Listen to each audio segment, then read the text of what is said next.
নমস্কার সবাইকে। আজ আমি আপনাদের সঙ্গে কলার থোড়ের রেসিপি শেয়ার করছি।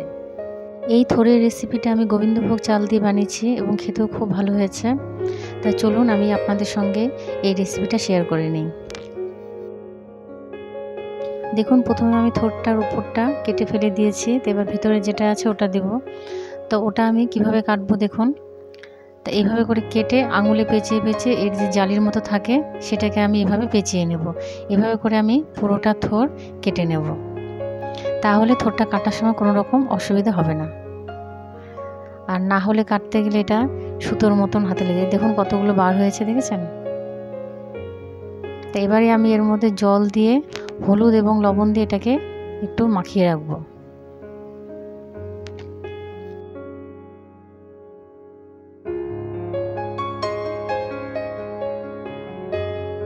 তো এবারে আমি দেখুন এটাকে প্রথমে নিয়ে মাঝখানে কেটে এটাকে পাতলা পাতলা করে কেটে নেব।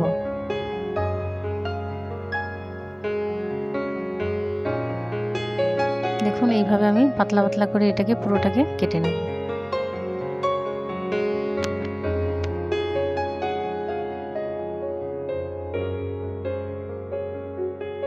লবণ ও হলুদ জলের মধ্যে এটাকে ভিজিয়ে রাখলে তাহলে কি হয়, কালো হয় না। আর না হলে থোড়টা পুরো কালো হয়ে যায়, দেখতেও বাজে লাগে।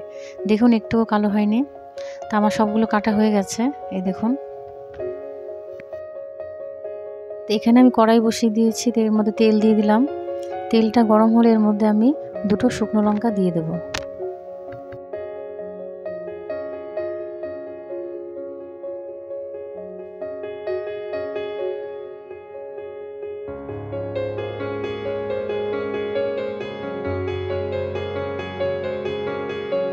শুকনো লঙ্কাটা আমার অল্প লাল হয়ে গেছে দেখুন। তা আমি এর মধ্যে কিছু গোটা মশলা দিয়ে দেবো। তার মধ্যে আছে জিরে, গোটা জিরে, 2টো এলাচ, আর দারচিনি, আর লং, আর কয়েকটা তেজপাতা। আর এরপরে আমি কাজু দিয়ে দিলাম। দিয়ে কাজুটাকে একটু লাল করে ভেজে নেব।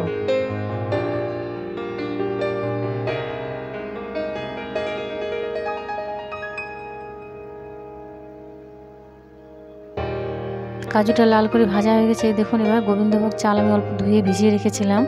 তো এই অল্প চালটাকে আমি দিয়ে চালটাকে ভালো করে ভেজে নেব।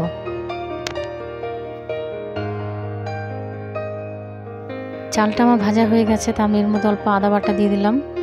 তা আবারও একটুখানি ভেজে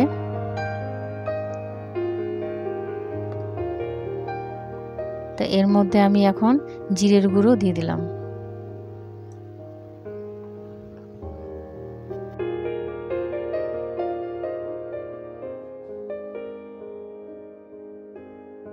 তা আমার মশলাটা একটু ভাজা হয়ে গেছে। তো এবার আমি যে থোড়টা কাটা ছিল সেই থোড়টা এর মধ্যে দিয়ে দেবো।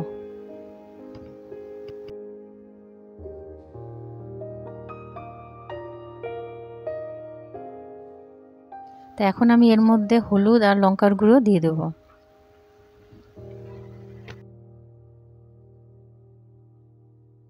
তো হলুদ আর লঙ্কার গুঁড়ো দিয়ে দিয়েছি। এবারে কয়েকটা গোটা কাঁচা লঙ্কা দিয়ে দিলাম। এখন আমি এর মধ্যে অল্প লবণ দিয়ে দিলাম। দিয়ে এটাকে ভালো করে এখন কষিয়ে নেব। এটাকে ভালো করে ভাজা করে নেব।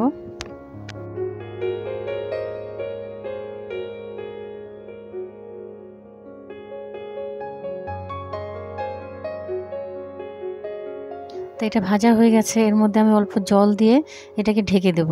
তো জলটা দেওয়ার কারণ হচ্ছে চালটা সিদ্ধ হয়ে যাবে।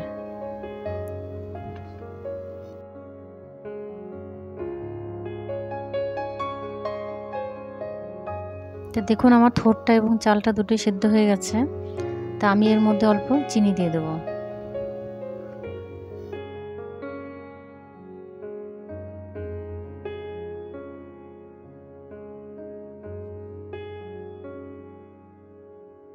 তো চিনি দিয়ে এখন আমি এটাকে ভালো করে নেড়ে চেড়ে নেব।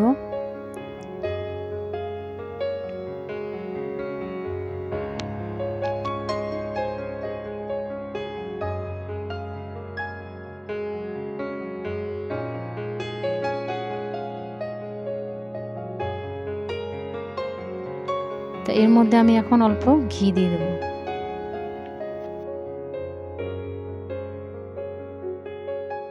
যে কোনো নিরামিষ সবজিতে ঘি আর গরম মশলা দিলে তোর সেন্টও খুব ভালো হয় এবং খেতেও ভীষণ ভালো লাগে।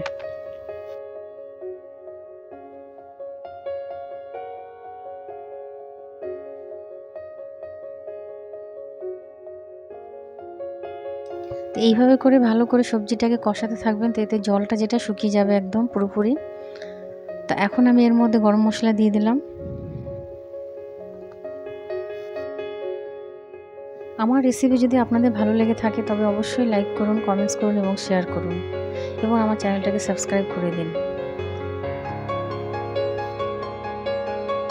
অনেকভাবে থোর বানানো যায়, কিন্তু এইভাবে চাল দিয়ে আমি প্রথম বানালাম, আর খেতে এতটাই ভালো হয়েছে যে আপনারা একবার এইভাবে বাড়িতে ট্রাই করে দেখুন, খুবই ভালো লাগবে। এটা আপনারা ভাত বা রুটি দুটোর সঙ্গেই খেতে পারবেন।